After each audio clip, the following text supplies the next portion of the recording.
เมนูวันนี้นะครับเดี๋ยวเราจะทำปลาสร้อยนกเขาทะเลนะครับแกงส้มกับมะนาวสดนะครับก่อนอื่นเดี๋ยวเราไปทำปลาก่อน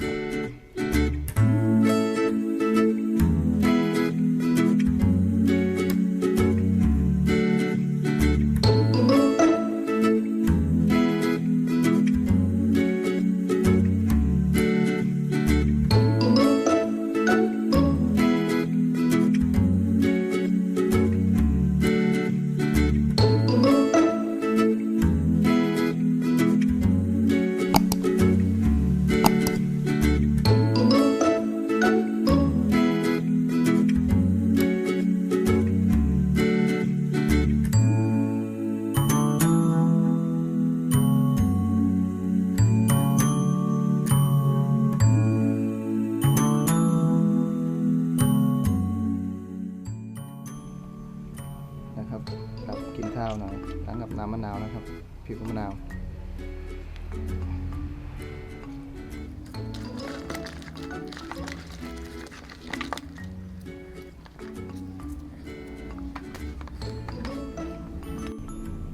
นี่นะครับเรียบร้อยนะครับเดี๋ยวเราจะมาแกงส้มกับ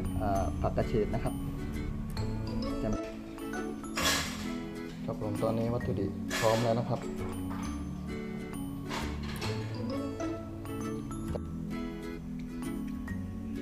ต้มน้ำก่อนนะครับเดี๋ยวเราให้เดือดแล้วเราใส่เครื่องแกงลงไปนะ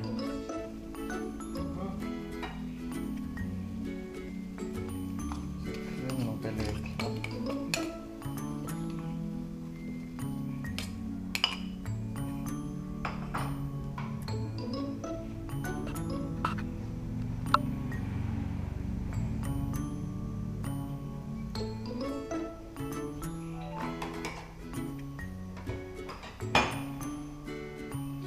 นี่เราใส่ผักกระเฉดลงไปก่อนนะครับเพราะว่ามันมีความเหนียว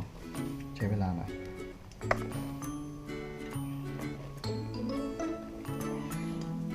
เยอะไปหน่อย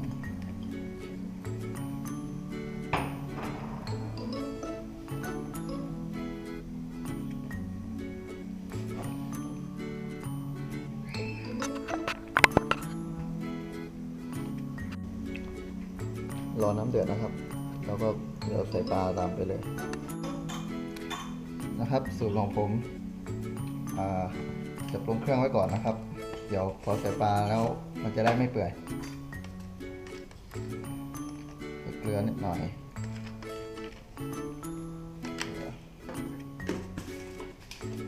ก็น้ำปลานะครับ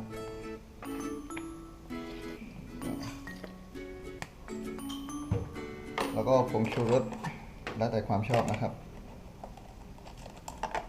ใส่นิดหน่อย2 คนใส่2 ช้อน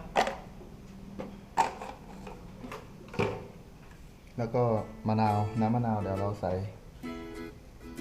สุดท้ายเลยนะครับหลังเพื่อนเลย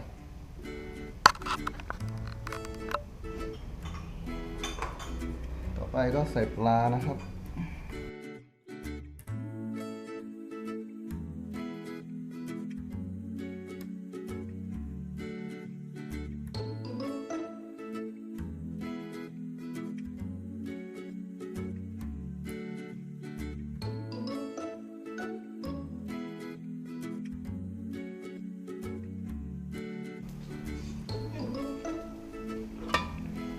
โอเคครับผมเดือดแล้วนะครับ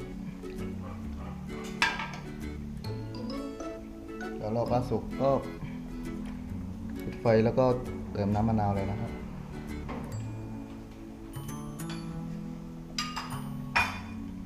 แล้วตอนนี้เดี๋ยวใส่หลังเพื่อนเลยหลังจากปรุงรสเสร็จแล้วเสร็จทุกอย่างแล้วก็ใส่ผักแพรวได้เลยเพิ่มกลิ่นหอม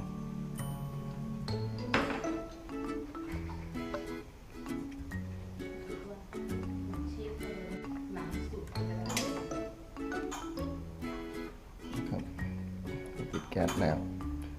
ปิดไฟแล้วเราใส่น้ำมะนาวลงเลย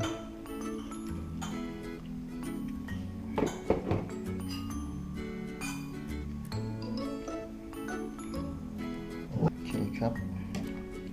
แล้วก็ใส่ไปเลย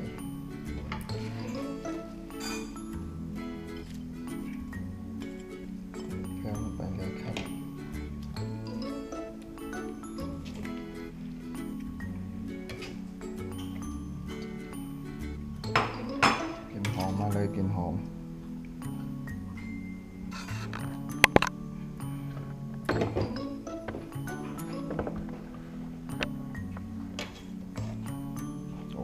มันมากเลยครับโอเคเรียบร้อยครับผมแกงส้มปลาสร้อยนกเขาทะเลนะครับกับผักกระเฉดนะครับ